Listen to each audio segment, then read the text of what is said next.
peut-être boire tu vas place au lia. Place d'alia. Et bon, collier pas mon toit, ma bé. Batutu balia pas batutu. Tout le monde a mangé chez quelqu'un quelque part. Mais collier pas mon toit, ça que mon toit zangi biloko collier pas na eto azana mbongo te ke poali pas mon toit. Non, tu peux aller manger, on t'a invité. Tu peux aller manger parce que peut-être tu as financé, tu as donné quelque chose. Bola mbelanga na zo ya olia. Où est le mal? Très bien. Ils ont embêté. Très bien. Ça, je vois maintenant. Voilà. Ça dit au lieu, mais mon tourné à combat papa malé ou à ton maman malé. Ça dit à zo lamba. Non, non, non. Au financer, mais pas lamba. Ok, pour inviter tout comme voilà. Pour avoir financé. Et puis voilà. Après, et à ma bête, il y a une émission qui faut y en bassani. Mututu quelque part. Yo, papa sango ndo zabo. Tiba Gucci boye. Wapi basani zao. Yo ndo zabo na no lie pas mutute. Je vais basani zao. Te oliana no pas mutute. To so la na ozo question après. Basani zao. Mutunyo so lie pas bato. Mutunyo so. Basani zao. Même Jésus-Christ na landagi na Babylone no salara. Jésus-Christ sera mangé chez Zaché. C'est pas mauvais. Donc tu reconnais avoir mangé chez ton frère là-bas. Oui, c'est pas mauvais. Mais basani. Parce que d'ailleurs manger chez quelqu'un c'est un honneur. C'est un honneur. Et puis ça confiance. Parce que bina damayoli est pas na yo. On met en confiance. Et ça parce que c'était mon frère tout ça. Azaka pe frère nanga. Et ma bête na no lia. Où est le mal? Très bien. Donc olia na yo, mais basani ndo zongi ça te. Voilà la polémique, pardon. Voilà la polémique. Pourquoi on ça mais les lois na alimentation mon gars sombi basani nyonso ok pour pèser le bibon na ozong ça basani. Ça veut dire que ils en ont moins l'oroté. Donc débat Olia ne t'intéresse pas. Si on est à la futilité bloa pas en pam. Mais Olia quand même. Et à bloa pas en pam. Mutu nyonso l'est pas mutu. Même yo Olia est pas mutu. Mutu nyonso.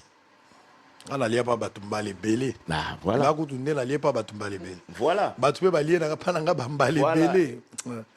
Faut tout le monde la débat à Mambarolia, ça sert à rien, ça sert à rien. On a l'air à bongo n'anga pose caviar congolais. Hein? La place à Makoso. Ils sont liés à Makoso. Oui. Mais comment on préfère des caviar congolais? Caviar congolais. Au beau salam Makoso. On a l'air à tout. On a l'air On a l'air à tout. Makoso mon amaya lamba. Yem ta lamba gato balambela. Tozo solo là. Sango. Tu peux pas mon terminer. Oui, l'émission nous a quitté quoi. Baby Sango, pardon. Très bien. David Mombele, je te salue. Allez, merci beaucoup. J'y vais Pierre. Comment tu as connu Djoka? Bon, Toebana, je me souviens, Toebana, qu'il y a une boîte, mon brûlé, on a biso to salaka boîte, moi, la rana. Maman tongé kuno bien, bah côté, tout comment la samba na boîte, moi, la rawana.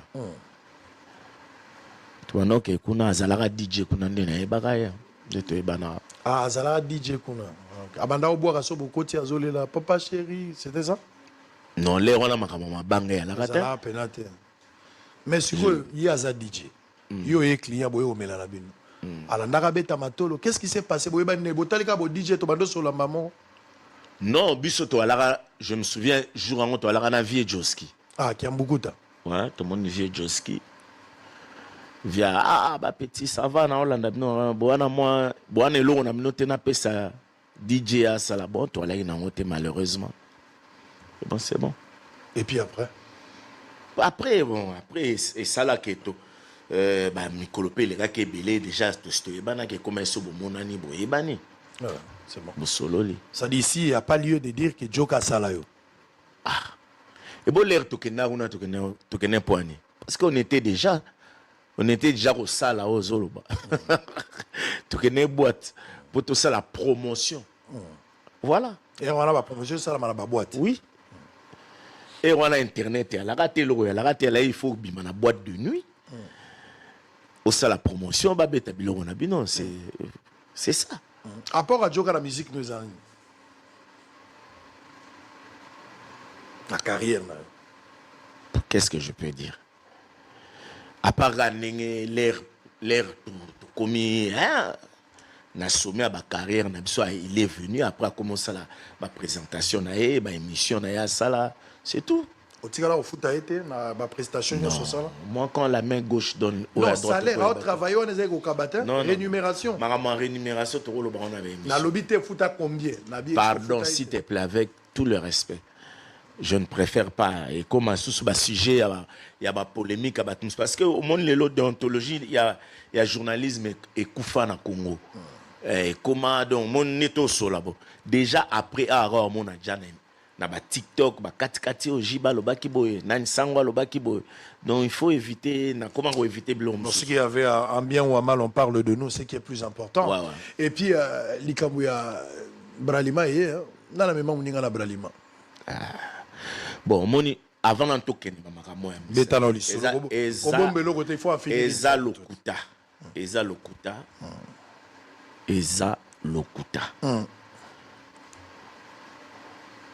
je pense que na suki wana eza lokuta ke ngai ya memanga na Bralima e ba nondeni bon bref au moni problème Joka na Roger Ngando bazabandeko. Je ne pense pas que Lelo barope sa Joka mundu ki ba boma Roger Ngando pe abomae ou Roger Ngando ba pese mundu ba boma Joka abomae et salamate ba bandeko. Ba divergence na bango sali ke ememiti komo nange yokota na makambo na bango na ndenge ni. Oh selon Joka yonne mutuzo tindaka. Voilà. Roger Ngando c'est pas un gamin. Il est majeur. Ça, c'est les réactions moko.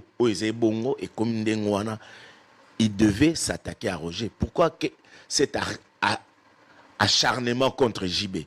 Oyokotsa, comme on a na makamuna bino, oyo na ebi ata mutu na makolo tenga batu ba ebinga, batu ba finga ngai, ba salaka nyonso. Je réponds pas. Eza genre nanga te puis na e awa au monde lelo batu tamso ba tonner na ba TV ba ozela, JB répondre. Je vais pas répondre. Non, répondre le je n'ai rien à me justifier. On a le baraka, yena rojengan babande. Et puis tam sous lobi omona ba sololi, bato tout ba côté ba utika na son. Ce sont deux frères bazaka kabandeko. Mais la vérité que Joka Mema on a Bralimate. C'est faux et archi faux. Très bien. C'est faux. Ngai mutu aya mutu memanga na Bralima ezali comment il s'appelle? Azena Vodacom. Albert Mboyo. Demande, il est vivant. Demande-lui, il va te dire, c'est lui qui m'a amené dans Bralima. C'est Albert Mboyo. Après, Aéolongane Bralima, entre-temps, Boukassa, c'était mon ami. Si à autant na Canada, tu as tourné na Canada, ah non, na comment ça la peine à Bralima, tout ça, tu colissé amitié na biso. C'est ça. Mais au Bamaramoni surtout, bon, moni zappé Marambo, c'était important pour les lois tu vas comprendre qui est Détroit d'Ormuz. Au monde n'aime que ningani, monde entier ningani, parce que combat Salvatore, combat Salvatore, mais sango mokonzi bake Roger Ngando na Joka baza bandeko. Ce sont des frères. Mais est-ce que tout ce que Roger Ngando dit à la télé est engagé? Ça ne m'engage pas. Ah ok. Il ne parle pas en ton nom. Non, ça ne m'engage pas. Il y a un Kamusi Batou. Quel acharnement contre JB. Qu'est-ce que JB a fait? JB Salinini. Moutoua Batou Alo Baranet. Au monde, les lots Batou Moussou. Na Batou Moussou Balamouki. Pour Balobi. Oh, mais il y a le Baratin. Afingara Moutouté. À répondre à Katata Bafingi. Joka au départ dit qu'il y a à Salake Bicho pour la Moussayo, Beta Mizi, il y a la poto, la Mouka JB, au commis d'arrêta. Si c'était cela, non, si c'était cela, il pouvait m'appeler parce qu'il a mon numéro. Parce que toi, après, un problème. Il pouvait m'appeler. Non, la monnaie zabo. Et ce que le bon on a compté sur le lobby, ça veut dire à sentir réclamation à JB. Ce qui selon lui, n'est le bon. Mais on a un faux débat, tout que nous en a été. Et Zara bordir kaka.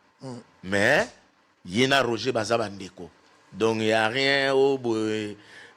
Ngana sepelga ba fan ba comprendre qui est Détroit d'Ormuz, Salvatore de la Patria, l'esclave de Dieu. Donc tu vas comprendre.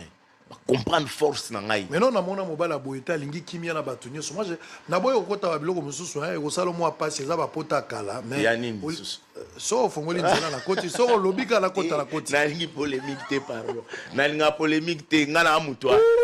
Chemin de fer, l'homme doit se battre. Na pesa jeune nyonso Congo courage. O le lomoni jeune tout a eu courage pour chemin de fer. Pour na bana ko expliquer ata album ngi battre mais chemin de fer, expliquer mokili. Na amutwa TH toujours humble.